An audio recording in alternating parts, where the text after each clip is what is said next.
As you know, we do this different lens series in order to introduce ourselves to new ideas and new voices and new different maybe ways of thinking about a text than what's been taught to us traditionally. And so we have Nikkeya with us today. And Nikkeya and I first met when I was working at that seminary over in Berkeley, California, that I talk about sometimes. And Nikkeya was a student there. Now she is a pastor. Her first call was to a mission development in Chicago. And she's recently spent a little bit of time at a place called Holden Village that some of you know about. But she's now on her way to North Carolina to begin a new position at the end of this month. So Nikkeya, I'm going to bring you in now. And I know it's moving is a really busy and stressful time. So I'm really thankful that you said yes to this invitation to allow us to learn from you. And I also know that you're entering into this space where you don't know very well, you know one person. And you're choosing to share some of your story and your life with us, which is a brave and vulnerable thing to do. And it is a gift to us. So we're honored with your presence and your story. Thank you, Holly. Yeah. And I'm going to let you take it from there and provide us that different lens on the Esther story. And I'll join you back here as you wrap things up to ask a few questions. Okay. Okay, sounds good. Thank you. Good morning, Spirit Garage. Thank you so much for having me here. It's such an honor to be here with you all. It kind of looks like my image is lagging a little bit, so hopefully that's not happening. But it's such an honor to be with you all today. I've seen some of the pastors who've come and done this different lens series with you previously, and I'm just very honored to be in their legacy or in this group of people, and very grateful to be able to serve your church and to be able to work with Holly in this way. Like she said, she was my admissions person who I asked a lot of questions to when I was considering PLTS. I sent her a lot of emails, and she was very thorough and very patient with me. And I was able to be with her for 1 year out there at PLTS, and I've been able to visit her in Minneapolis, which is a gift. So thank you so much. Would you all please join me in prayer? God, may the words of my mouth and the meditations of each of our hearts be acceptable to you, for you are our rock and our Redeemer. Amen. So I'm doing something different today than I've ever done. I'm not preaching. I'm a manuscript preacher, so I usually write out my sermons. I get kind of familiar with them, but I'm a writer, and so language and the use of words is very important to me. So I usually write a manuscript so that I can say things in a specific way. I'm kind of a lyrical writer, but I'm not doing that today. I didn't want to preach a sermon. I wanted to just have a conversation. So I'm going to talk to you all, and if you have questions, I can't see the questions right now, but when we come back and when Pastor Holly's on the screen, I'll look at the questions, and if there's anything that y'all want to ask me about the passage or about myself, I'm happy to answer those things as well. I just wanted to have a conversation with you all about the way I interpret scripture. So I'm going to list the steps I take during my process, but I'm listing them in a linear way. I first approach the text in these ways, in this order, but just know that the process of biblical interpretation for me is more like a spiral. So I will do one of the things, and then I'll come back to something, and I'll just come back to something. And so it's all happening and it's all overlapping. But these are some of the considerations that I take when I am preaching a sermon, when I first look at the text. So I find the passage. I'm a lectionary preacher, so I usually preach whatever's in the lectionary for that week. Today I decided to preach from Esther, which is a little venture off from that, or talk about Esther. So I find the passage and I look at what's being said in that passage or what's often said. I like to look at what I've learned about the passage previously before I look at any commentaries. Before I start to really research the passage, I think about what have I heard about this passage. Since we do, Lutherans do the lectionary, and so a lot of the passages are repeated. I didn't grow up Lutheran, but a lot of the passages I've heard before. And so usually I come with some sort of like interpretation that's kind of been handed to me about the passages that I preach on. And so I think about, what have I heard about this? And then I try to think about, what can I say that's different? Because I think that so often we hear the same things about a passage over and over, and I like to challenge myself to do something different. I don't know if that's, Holly really likes Enneagrams, so I think I'm an Enneagram 4. I don't know if that's the Enneagram 4 in me who wants to be different, but I just kind of try to think of, what can I bring to this passage, or what can I bring out of this passage that's different than what other people may have said about it, or what people are used to hearing. So those are the first considerations I take. And then I look at what stands out to me as the main idea. And then I look at, how do I relate to this passage personally, or how can I see myself in this passage? Um, Oftentimes, Holly said in the series before that oftentimes we hear the interpretations of white men. I am not a white man. And so I try to think of, well, where can I see myself as Nikkeya? And also, where can I see myself as a Black woman? Where can I see myself from my social location and things like that, in this passage? And where might the people that I'm preaching to find themselves? If they are people that might have things in common with me, where can we relate? And if they're people who don't, where could they be challenged to see themselves, or where might they automatically see themselves? So those are two things that I consider. And then I look at, what is missing from this text, or who is missing from this text. Oftentimes we'll read passages, for example, the feeding of the 5,000. It's often thought of the feeding of the 5,000, but it's really the feeding of 5,000 men, and then many children and many women. So where are the children? Where are the women? So who is missing from this story, or what's missing from this story? And then I look at, where is God in this story? And then I start to look at interpretations. So I start to look at other commentaries. My go-to commentaries that I start with are always the Queer Bible commentary. It goes over the entire Hebrew Bible and the New Testament, and it looks at it from a queer point of view, usually interpretations that I may not have thought of, or interpretations that I haven't heard before. I also look at the African American, it's called True to Our Native Land, and it's just a New Testament commentary. So I look at that one usually, and then I also look at the Women's Bible commentary often. I always look at the Queer Bible and the African American one, and then sometimes I look at the Women's one. And then I look at all these other texts online. I just think it's really important to bring those voices in, and to just think about, when I'm thinking about who is missing from this story, oftentimes it's a queer voice, or it's a person of color. And so I try to bring those voices in, and bring those voices out of the text. And then I think, what might God want me to say about this story? What is God saying to God's people today? What does God want me to say to God's people today? How does this relate to what's going on in the world?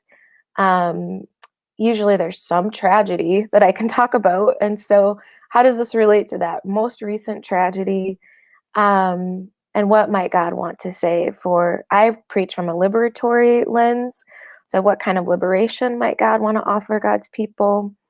I also preach from a womanist lens, which is the point of view of a Black woman. Not all Black women have the same points of view, but I preach from my own specific point of view as a Black woman. What might God want to say to free Black people? What might God want to say to white people in order to be a part of the story of freeing Black people? So these are things that I think about when I'm looking at a text.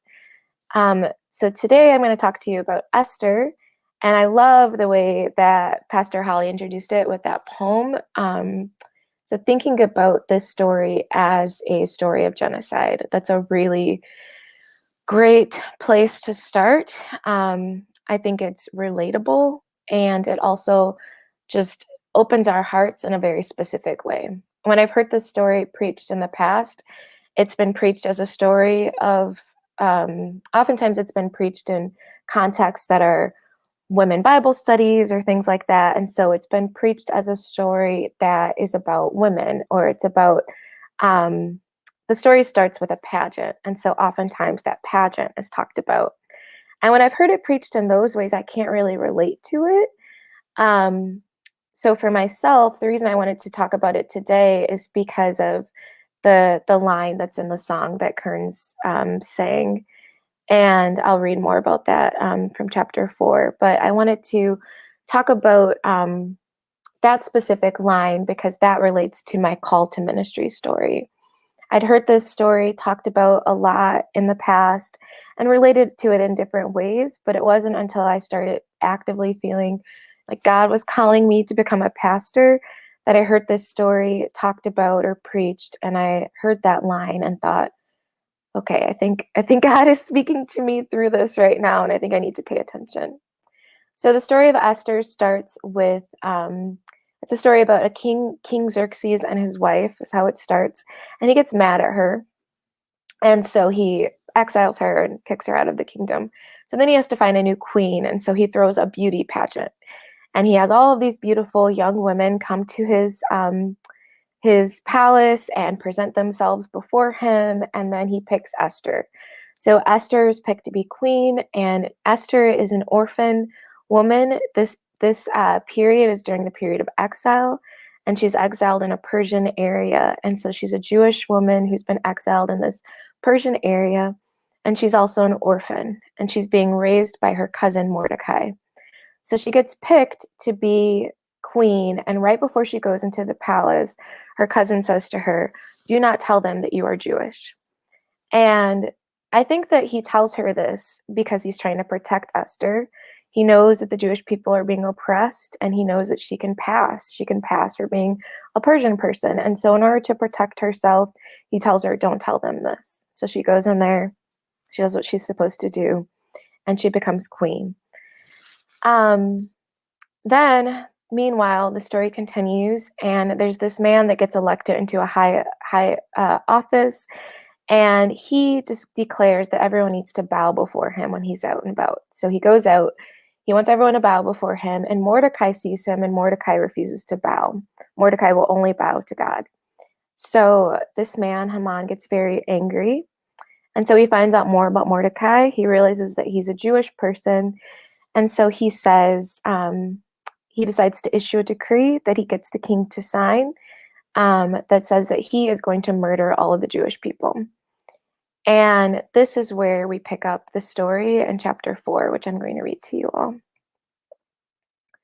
When Mordecai learned all that had been done, Mordecai tore his clothes and put on sackcloth and ashes and went out into the midst of the city, and he cried out with a loud and bitter cry.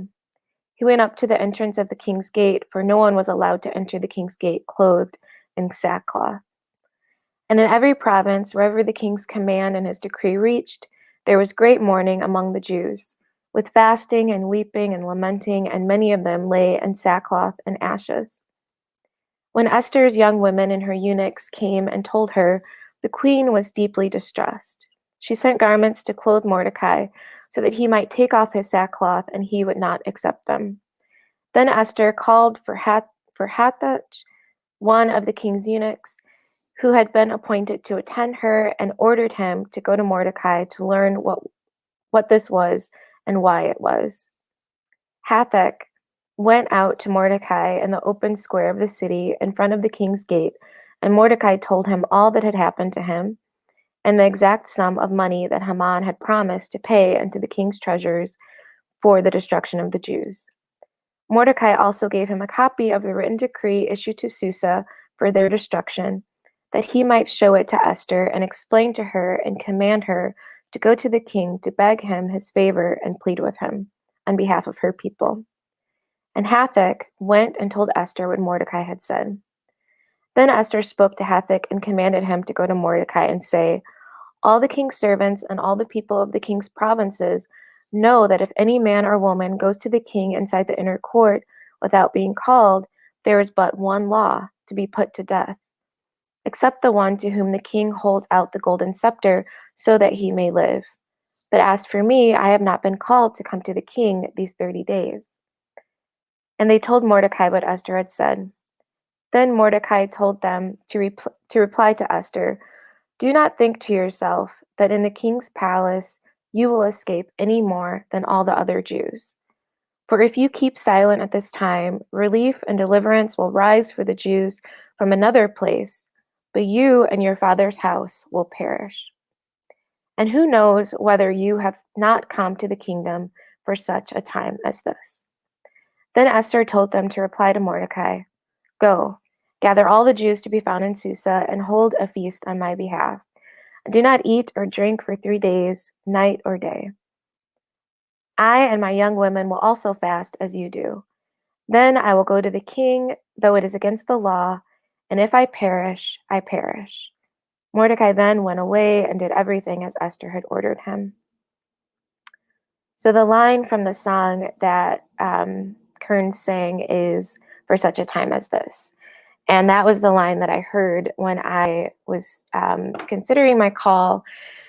I was feeling really daunted, really overwhelmed by the enormity of horrible atrocities that are happening in the world, especially the horrible crimes that are being committed towards Black people lawfully in the United States, the unjust murders of Black people by police and by other people who are white supremacists. And I was feeling very overwhelmed by that. I was also feeling very overwhelmed by climate change and how it affects people of color disproportionately. And I thought, how in the world can I speak any sort of good news to people right now? And I'll get into it a little bit, but into my own story. Because of my own story, because of my own past, I thought I am the absolute wrong person to be a pastor. And so these two things combined together were making me think, why am I even feeling like I'm supposed to be a pastor? And so I put it off for 8 years before I actually went to seminary. And during this time, I heard something about this passage. I heard it being preached, and I heard that line, and that line just struck me. Thinking, what if I was called for such a time as this? And just that thought, I mean, I get chills even now.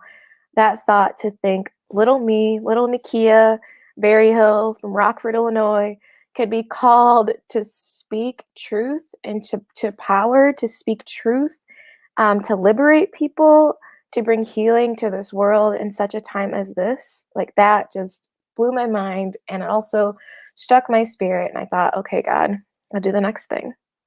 I'll do the next thing that you asked me to do. When I started seminary, I never promised God I was going to be a pastor. I just promised God that I would do the next thing, that I would take the class, and if I passed the class, I would take the next class, and I would do the next thing for ordination, and I would just keep doing things, and if God kept opening doors, I would just keep doing them, thinking that God wasn't really going to have me become a pastor, and the doors kept opening, and God kept drawing me to the next thing, and so I kept doing the next thing. And that's how I'm sitting here today with a clerical collar on. So this story, I think that the two main ideas from this story are, how did I get here? And if not me, then who? I think this is a story about a person who ends up in a place and she looks around and she thinks, how in the world did I get here? And I think that we often end up in those places. I think that all of us have been in some sort of situation, either good or bad, where we look up and we're like, how in the world did I get here? There's this thing that goes around where it's a meme or something, and it's all over TikTok and social media, where the record scratches and someone says, yep, that's me. And then they do like you might be wondering how I ended up here, or something like that. And then it's supposed to like start a flashback scene, and it never actually happens. But I've had those moments, and I'm sure you have too, where you're sitting in a room and reality hits and you're like, how in the world am I here? And yeah, I had that moment right before my ordination. I had that moment at my ordination. I've had those moments a lot. And I think that Esther has that moment when she is in the palace and her uncle comes to her. And at first she's like, I can't do anything. There's nothing I can do. Like, we're not allowed to go to the king. And then I think that she has the moment where she thinks, if not me, then who? And that is the moment that I had when I heard that sermon preached. If it's not me who goes and preaches the word of God to people, if it's not me that preaches liberation and truth, then who? There's some ways that I relate to Esther, and there's some ways that I definitely don't. But in that how did I get here moment, I think that Esther was taken from a situation where she was orphaned. She was exiled. She was the absolute wrong person to be queen. Like, how in the world did she become queen? And I think about my own life, and I think that I was put in places where I was like, when I look back on my life, I think, how did I end up in that place? And I think it all started with my high school. So I grew up, like I said, in Rockford, Illinois, from a working class family. My dad worked in a factory for his whole entire career. My mom worked in a pharmacy. And my parents were very determined for myself and my older sister to be professionals. And so they sent us to really good schools. And I ended up going to a private elementary school that was awesome, and I loved it. And it was diverse, and it was in my community. And then I ended up going to a completely different high school in my last year of middle school, and it was across the tracks. It was across the bridge. It was on the east side, and I lived on the west side. It couldn't have been more different than myself, than my family, than where I lived. People from my school wouldn't come to my house because they were afraid to go to the west side, because the west side was where the Black people lived. And I was at this school where I was one of very few Black people for the first time in my life. And I was just like plucked from my community, put in this school. And pretty much the whole time there, I was pretty upset that I was there. But now as an adult, I can look back and think, okay, that was a privilege. I was able to have a really great education. I was able to be very sheltered. It was a very tiny school. There were 15 people in my graduating class. It was super tiny. There was probably like 60 people at this school. And I was able to be very sheltered, very protected, and learn freely and learn a variety of subjects that I probably wouldn't have been able to learn had I gone to the local public school. Rockford had really horrible public schools, and so it was a real gift that my parents gave me that I was able to go to the school where they paid tuition. It was never beyond me that I was not supposed to be there because, like I said, I was one of very few Black people.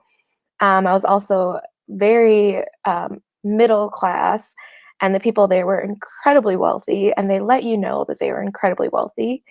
I was on financial aid, and everybody on financial aid had a little job that they had to do. So I had to like work at the school where the other people didn't have to work. Like, it was very awkward. But I think I often like sat there and thought, why am I here? I don't want to be here. But now I can look back and realize, okay, I was supposed to be there because I got this really great education, which moved me on to go to a private college that was a really great education, to go on to grad school, which was a great education, and then end up getting a master's in divinity, which was also a great education. So I feel like my parents worked really hard to put me in these environments where I was often the only Black person, often the lowest class person, and often had a completely different background than the people that I was around. And it was also a privilege because not many people who looked like me and grew up like me were able to be in those spaces. And it's something that I'm realizing as an adult that I didn't realize during it. I was kicking and screaming through all of those times, even seminary. So I think about that. And I also think about this weekend is Martin Luther King weekend, and we celebrate his day on Monday. And I think Martin Luther King Jr. is also a person who was probably in those situations. He was a person who grew up pretty privileged among Black people. He was not privileged, and I am not privileged in the way that white people are, but amongst other Black people, he was a privileged person who was raised by a father who was a preacher and who was very well known in his community. He got to go on to a really great college. He got to go on to get a master's in divinity, and then he also got to go on to get a PhD. And so that was a privilege. And then he worked incredibly hard, and also he was in these spaces that not a lot of Black people were able to be in. And in those spaces, he decided to do good. I think that he realized, okay, I'm in these spaces, and if not me, then who? And that's what I thought in these spaces, or at least looking back. If not me, then who? So as I think about my call to ministry and how I resisted it so much, I resisted it because I was away from the church for 12 years. I resisted it because I have a past where I drank a lot and I hung out in bars a lot, where I went to a lot of punk rock shows and a lot of jam band shows, and was just like, didn't know anything about the Lutheran Church, didn't become Lutheran until my ordination. And so I am like probably like the last person who should be a Lutheran pastor I think about sometimes. And also, I think, if not me, then who? If not me with my heart of liberation, if not me with my heart for justice, if not me with my vast experiences, if not me and the ways that I've been able to navigate these majority white spaces, if not me and the ways that I can relate to Black people, if not me and the ways I can bridge people together, then who? I don't think that I'm special, even though I'm an Enneagram 4 and I do think I'm special. But I don't think God called me because I'm special. I think God called me because I was willing. And I think God, I mean, resisting and like definitely like scratching the floor while God pulled me. But I also think that, this was ordained. Like there were steps that played out in my life, and God put me in a lot of different situations. And so now I'm able to be a person who speaks, who gets to have the ear of people that a lot of other people don't get to have. And this new call that I'm going to, that Pastor Holly mentioned, I will be working part-time for the Synod in North Carolina and part-time for a congregation. And while I'm working for the Synod, I'll be able to go into different places and learn who the people are that are moving to North Carolina. And then I'll have the bishop's ear and I'll be able to tell the bishop, these are the people that are moving here. These are the needs that they have. And I'll also be able to speak these things to some high church, some other church leaders in the area. And I think that's a privilege. It's an area that not a lot of people will have, and that my voice will actually be able to be heard in these situations. So yeah, I think that's very important. The last thing that I'll say about this passage today is this book is really interesting. It's one of two books in the whole entire Bible that is named after a woman, and the other book is Ruth. And this book is also really unique because God is actually not mentioned in this book, which is really fascinating. And so when you look at this book, you have to think, where is God? Or at least I think, where is God? And I think God is in the people. I think the reason that Esther is willing to stand before the king is because she loves her people. I think because she loves her uncle. And I think that like she could have just said, no, I'm not going to out myself as a Jew, and I'm just going to keep living my little cushy life. And I'm sorry, uncle. And I'm too afraid, or like, this is not for me. But instead, she said, okay, I'm going to do this. And if I die, I die.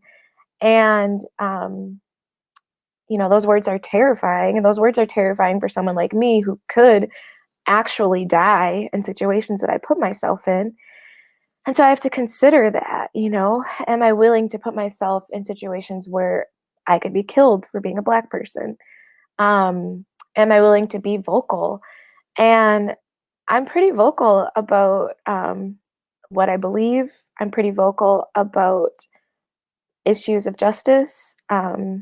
And I obviously don't want to die, but I also think that it's my love of people. It's my love for Black people. It's my love for white people. It's my love for all people that helps me to put myself in these places.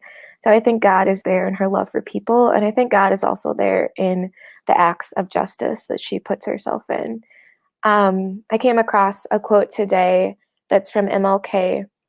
And it says, let's see if I can find it.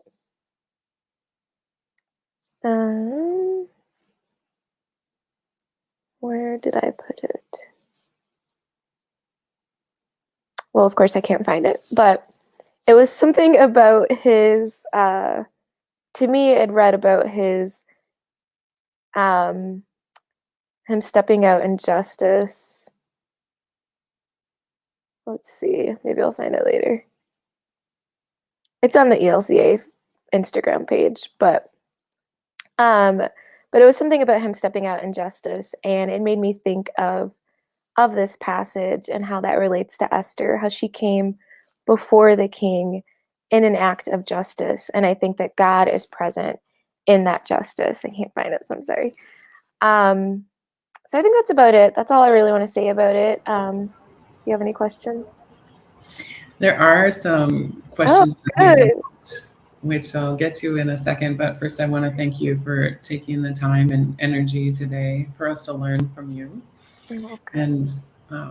and the parts of your story and your wisdom and your truth, so that others might also find courage and strength in this story, or to see others who are doing that in ways we may not have noticed or paid attention to before.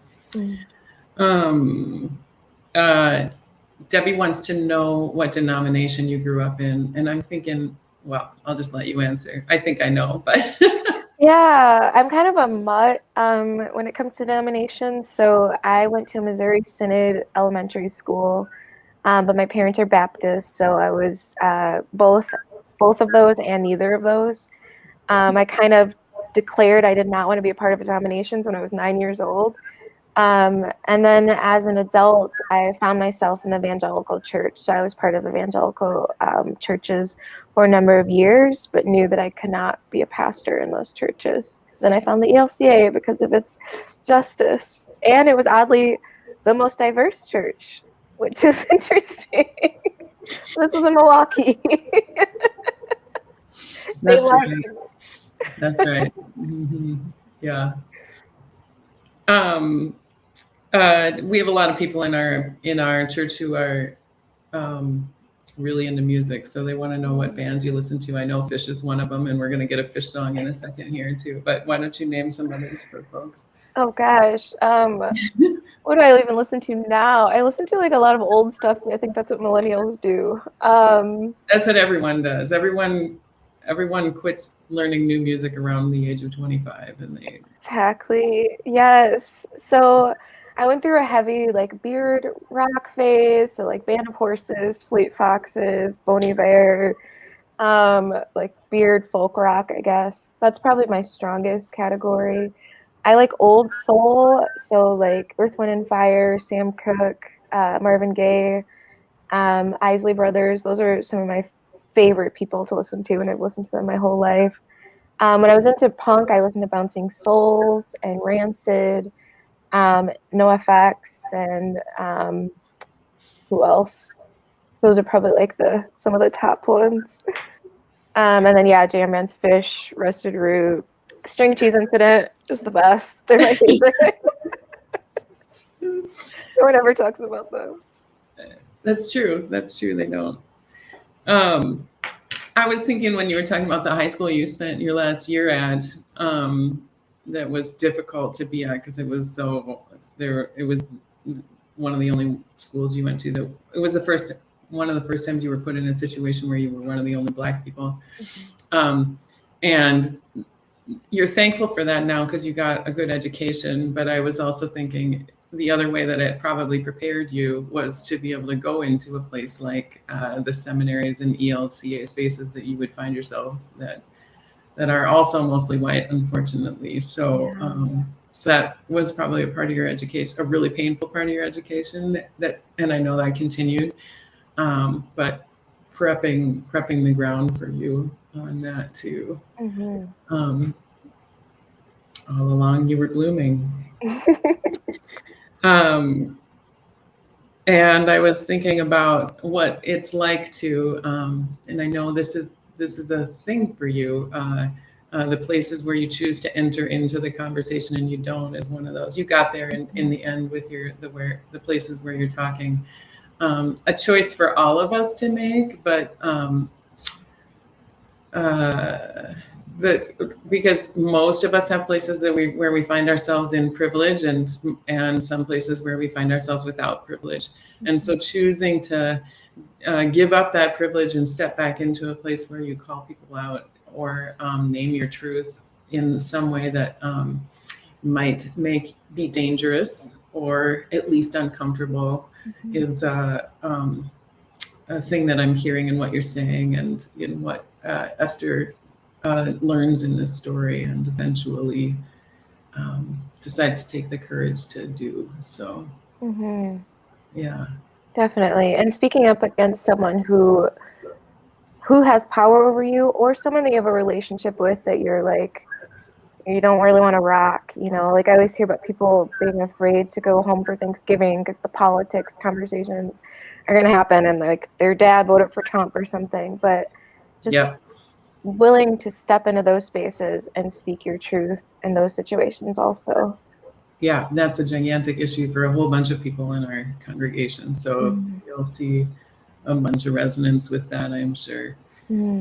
Um, there are some questions that we always ask our different lens speakers, so I hope you'll take some time to answer those for us too. One is, let's see, Debbie's going to want to know your handle on Facebook so she can quote you on Twitter and all the social media places. Oh, nice. So put that in the chat if you get a chance, because she likes to quote people's answers. Okay. What book, fiction or nonfiction, has captured your attention lately, or do you wish that would capture white people's attention? So last month, you know, Bell Hooks passed away, and she had a very big impact on me. I studied media theory in college, and so I read some of her books around media theory, and I've read other of her books, but I think that the book Race and Ethnicity in U.S. Film, it's an older book, and I looked at it in seminary too, and it was still relevant. So it shows you how Black people, and it also talks about Native people, but are portrayed in media. And I think that's really important for white people to think about, because it it just like opens your eyes to how many things that you've just like passively been absorbing about Yeah. Black people, about other, you know, about other races. And it just blew my mind when I read that when I was in college, because I was like, oh my gosh, I started remembering cartoons that I saw when I was a kid, like how racist the Warner Brother cartoons were and stuff like that, that like, I'm like, oh my gosh. And it's so inundated, and we're so inundated with these images in like our pop culture that we don't even realize like how much they're repeated, and they're still happening in 2022. Like the same tropes are still out there. They were out there when media first began, and it's yeah, very disheartening. So I would recommend that book, and then yeah, anything by Bell Hooks probably. I was listening to something on NPR, I think yesterday too, where they were talking about Sidney Poitier, who busted a bunch of those tropes throughout, or grew into that in his time in his acting career too. So yeah, that's interesting. Do you have a favorite podcast? Probably The Moth is the one I listen to the most. Just a lot of stories from people. I listened to one last year called Strangers. It's not out, it's on Spotify, but she has no more new episodes. And it's kind of like The Moth. It takes stories, but they're very strange stories about people, and they're longer. So it'll be like it might be like 3 episodes that are 50 minutes long about a person, but they're so interesting. So I would recommend that one if people haven't heard that one. Cool. Yeah, that's a new one. What song always makes you dance? I think so I was watching the show the other day, and Send Me On My Way by Rusted Root was on there. That's probably why I named them. And I was like, oh my gosh, I have to listen to that song and dance. So I guess I will say that song. That's a good one to dance to. That one played in my youth group bands a lot. Nice. If heaven exists and God has a voice, what would you like to hear God say when you arrive? I think probably one of 2 things. Probably something like "My darling Nikkeya" or something, just like very dear. And then also "We've been waiting for you." That would be good. That's lovely. I want to tell you one more thing. That I have a friend from North Carolina who tunes in sometimes, and she's watching today. Uh, Nice. so she has a note in there for you. I'll tell you, Nikkeya is going to like just outside of Raleigh in Cary, North Carolina. Is that about right? Yep. So not quite Outer Banks, but Andrea will encourage you to visit the Outer Banks. Oh, So, nice. I'd love to. can you close us out with a poem or a quote that speaks to you? Sure. So I had this poem read at my ordination because it's really important to me, and I think it speaks about me and it also speaks to me. So I'll read it to y'all. It's pretty short. It's called Won't You Celebrate With Me, and it's by Lucille Clifton. Mm. Won't you celebrate with me what I have shaped into a kind of life? I had no model. Born in Babylon, both non-white and woman, what did I see to be except myself? I made it up. Here on this bridge between starshine and clay, my one hand holding tight my other hand. Come celebrate with me that every day something has tried to kill me and has failed.